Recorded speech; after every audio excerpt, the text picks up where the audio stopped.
Buenas noches, que nuestro Señor Jesucristo continúe derramando ricas y abundantes bendiciones sobre su vida, sobre su familia y por supuesto como iglesia. Mis amados, hoy nuevamente nos encontramos para dar una mirada al libro de Nehemías. Estamos avanzando, disfrutando, aprendiendo y por sobre todas las cosas pidiéndole al Señor que nos dé la sabiduría y la determinación para caminar en la palabra, para poner en práctica estos principios maravillosos, este aprendizaje y recordando siempre que hay un llamado en la palabra, que no seamos oidores olvidadizos, sino que pongamos en práctica esta hermosa, maravillosa, poderosa palabra y especialmente este libro de Nehemías que tiene tantos principios de vida, tantos principios que nos ayudan a avanzar en cualquier área en la cual nos desarrollamos, en el ámbito de nuestro hogar, del trabajo y por supuesto los ministerios que Dios ha depositado en nuestras manos. Hoy entonces llegamos al capítulo 9 del libro de Nehemías y es un gozo, es un placer maravilloso ver cómo desde el principio la vida de Nehemías nos impulsa, nos anima, nos fortalece y nos da esperanza, ¿no? Nehemías era un laico, ¿no? Y el Señor puede usar, ¿sí? Cualquier instrumento que a él le plazca, y el Señor le moldea, le cambia, pero el Señor busca, ¿no? Busca que esa persona a quien está llamando tenga un compromiso, ¿no? Creciente, manifiesto, que cada vez más sea evidente, ¿no? El compromiso con el Señor, ¿no? Nosotros no demandamos compromiso a la gente dirigido o orientado hacia una institución, hacia una persona, hacia una figura.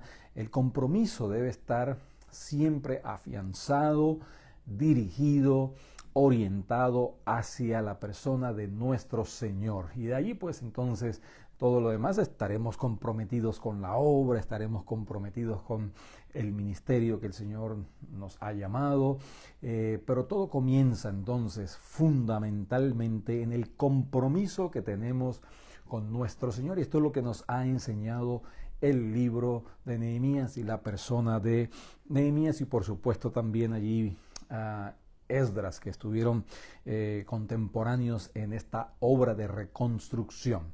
Así que en este capítulo 9 nosotros tenemos precisamente el tema palabra y compromiso.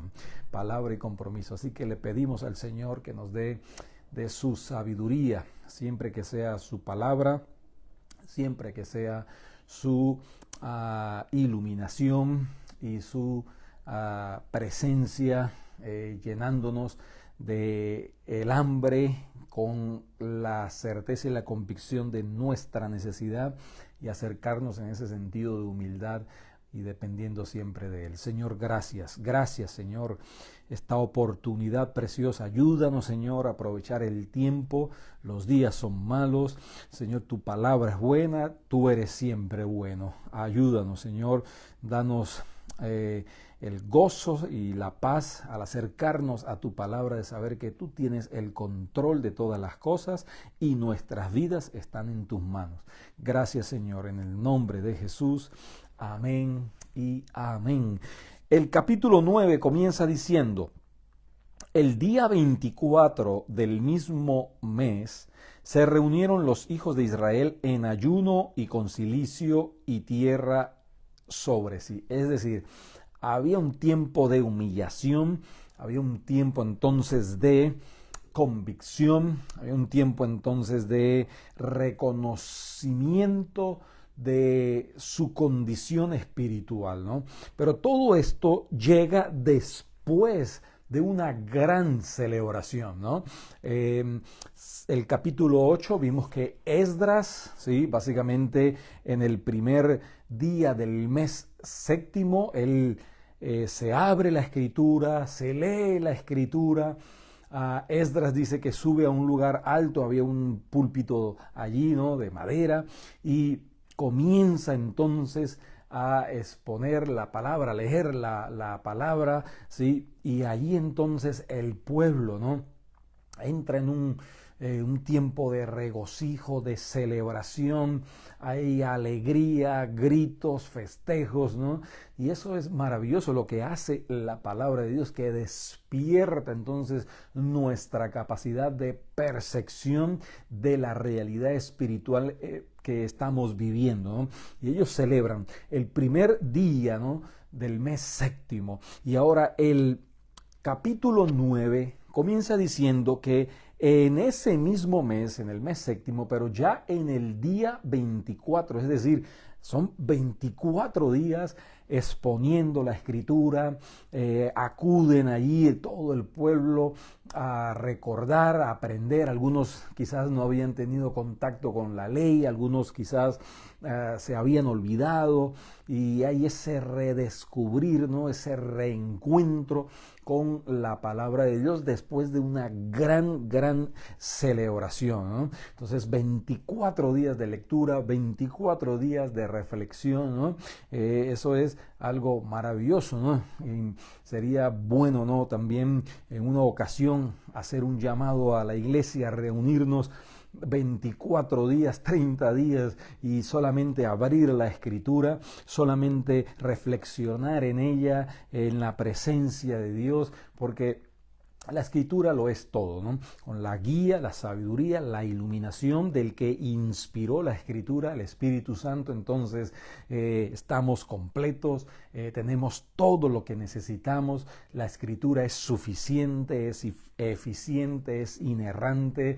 La escritura contiene todo lo que nosotros necesitamos para conocer a nuestro Dios, para conocernos nosotros mismos y para también conocer a qué nos ha llamado el Señor. Y están allí por 24 días, ¿no? En humillación, en recogimiento, en una actitud, ¿no? de humildad, porque pasaron del gozo a la convicción, y esto lo ha hecho nada más y nada menos que la palabra de Dios. Pero avanzamos entonces, dice el verso 2, y ya se había apartado la descendencia de Israel de todos los extranjeros, y estando en pie, confesaron sus pecados y las iniquidades de sus padres, ¿no? Recordemos que se les había hecho un llamado para que volvieran a obedecer la palabra de Dios, que abandonaran a los ídolos de los cónyuges con los cuales habían contraído matrimonio, que eran de pueblos idólatras, y hay entonces un volver a la escritura, y eso producto entonces de el conocer la palabra de Dios.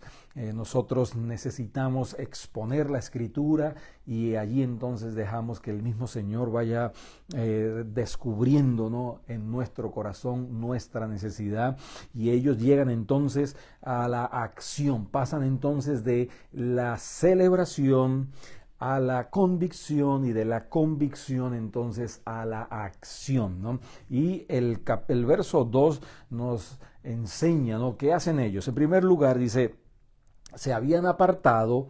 En segundo lugar, se habían puesto de pie. Y en tercer lugar, entonces dice, confesaron sus pecados y las iniquidades de sus antepasados, ¿no?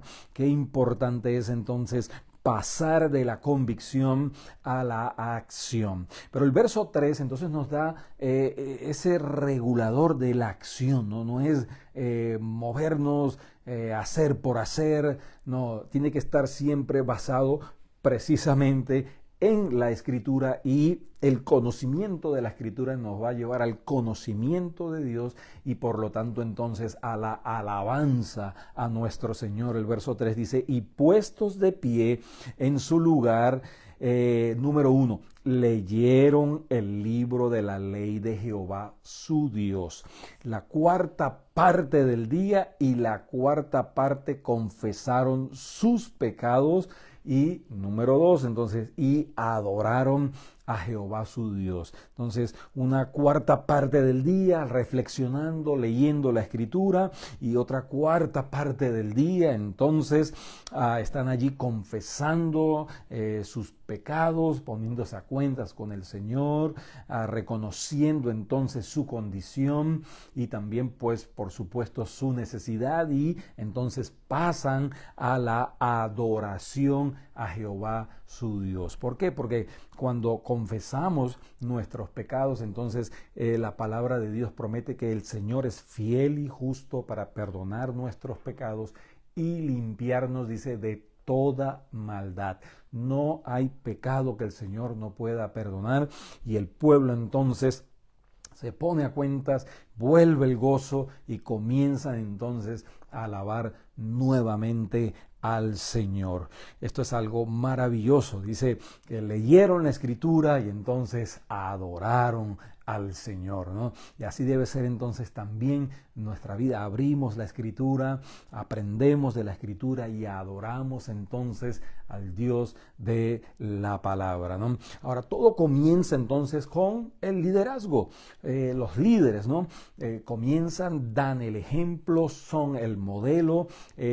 ¿Quién dice entonces? Está en Nehemías, hay todo este movimiento, terminan de reconstruir los muros, y después de reconstruir los muros, entonces pasa un mes, básicamente, reconstruyen el muro, y después viene entonces la fiesta de los tabernáculos, y 2 días después entonces de esa fiesta, entonces vemos que ellos están aquí haciendo un llamado para volver a la Escritura. Nehemías entonces allí como reconstructor llama a Esdras. Nehemías es laico, qué humildad la de Nehemías, ¿no? Reconoce el llamado, reconoce el trabajo de Esdras como la persona encargada, ¿no? De enseñar la Escritura, y es Esdras el que se pone allí y comienza a exponer la palabra de Dios. Nosotros podemos verlo en el capítulo 8, verso 4, y dice: y el escriba Esdras estaba sobre un púlpito de madera que habían hecho para ello, y junto a él estaban una serie de líderes, ¿no? Entonces los líderes deben marcar la pauta, deben dar el ejemplo, deben de ir al frente, deben ser modelos, ¿no? De entrega, de compromiso, de sacrificio, de caminar, ¿no? Aferrados a la Escritura, caminar allí aferrados al Señor.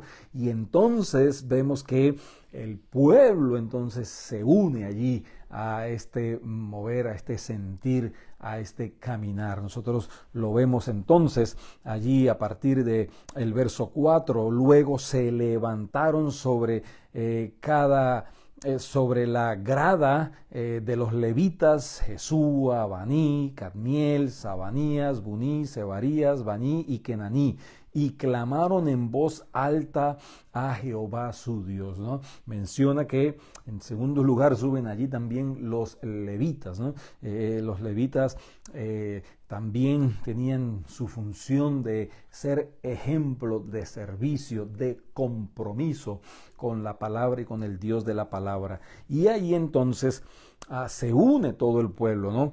Hablan los levitas, ¿no?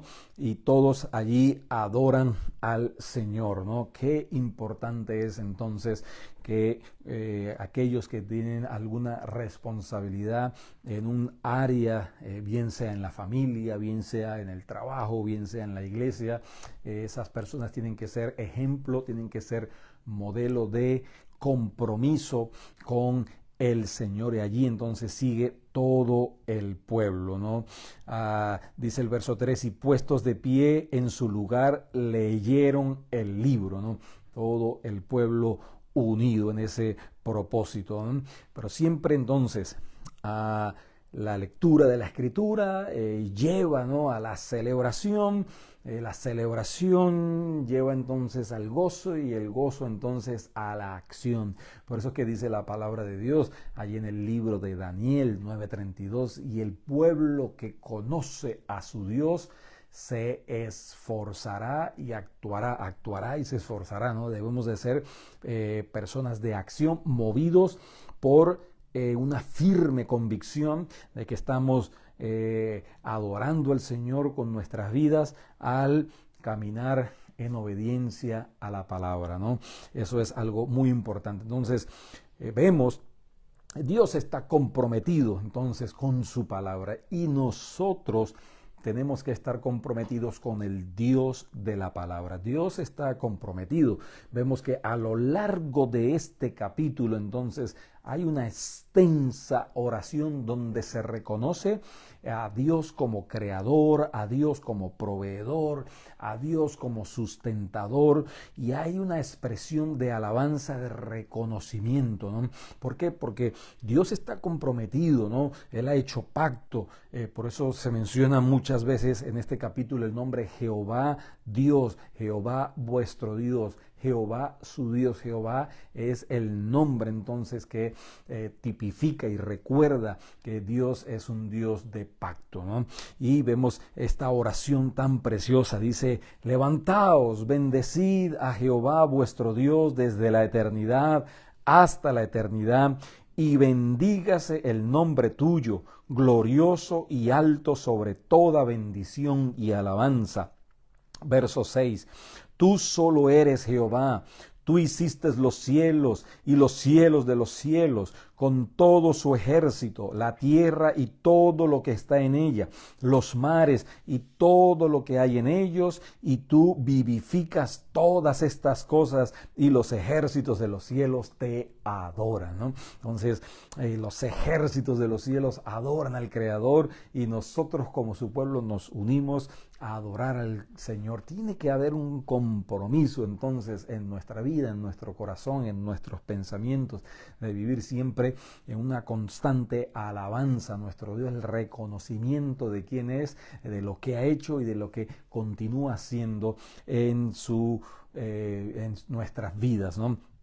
Dice el verso 7, tú eres, oh Jehová, el Dios que has llamado, ¿sí?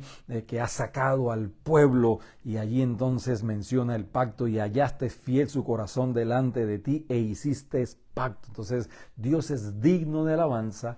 Dios es un Dios de pacto. Dios está comprometido entonces con su palabra.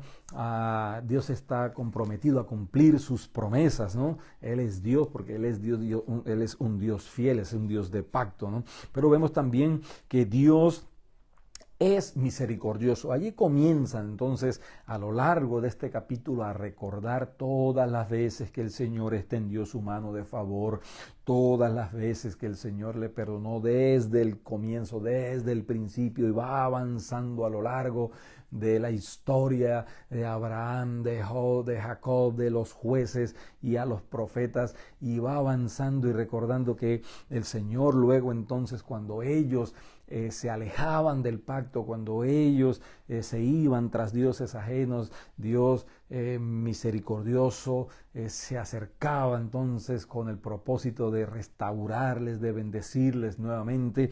Y vemos que menciona muchas veces, ¿no?, ese término, la misericordia de Dios. Dice el verso 17 que ellos no quisieron oír, ni se acordaron de tus maravillas que habías hecho con ellos.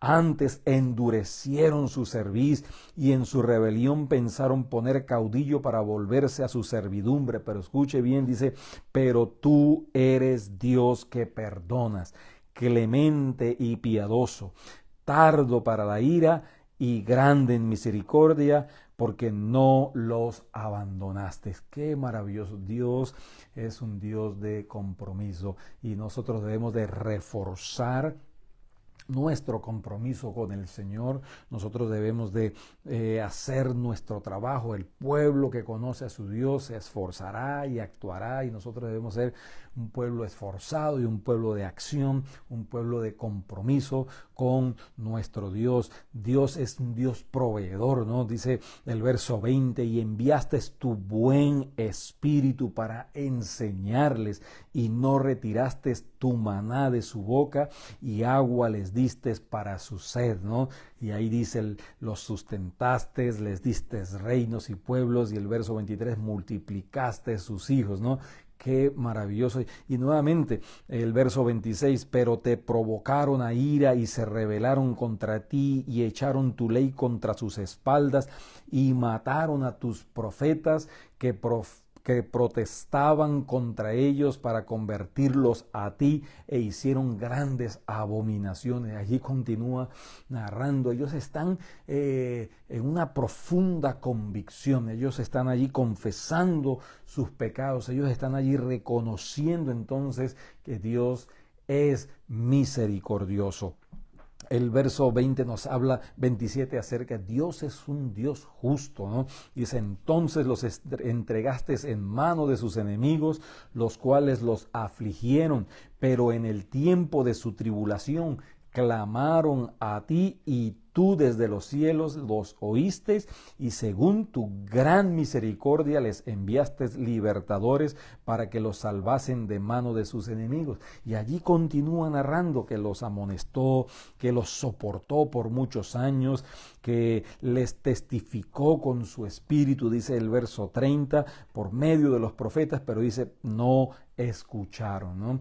Ahora bien, qué importante es entender y ver a lo largo de este capítulo el compromiso que Dios tiene con sus promesas, consigo mismo. Él no tiene compromiso con nosotros, ¿no? Él tiene compromiso consigo mismo y con su palabra. Y eso debe movernos entonces a nosotros a tener un compromiso creciente, profundo con el Dios creador del cielo y de la tierra, con el Dios de la palabra. Y ahí encontramos entonces, en el verso 31 dice, mas por tus muchas misericordias no los consumiste ni los desamparaste, porque eres Dios clemente y misericordioso.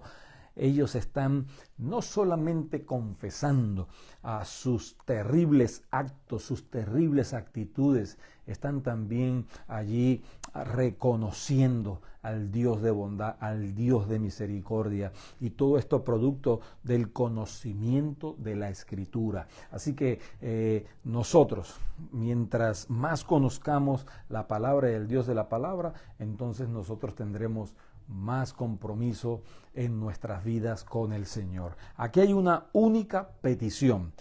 Después de toda esta oración tan extensa, son básicamente 37 versículos, hay solamente una petición.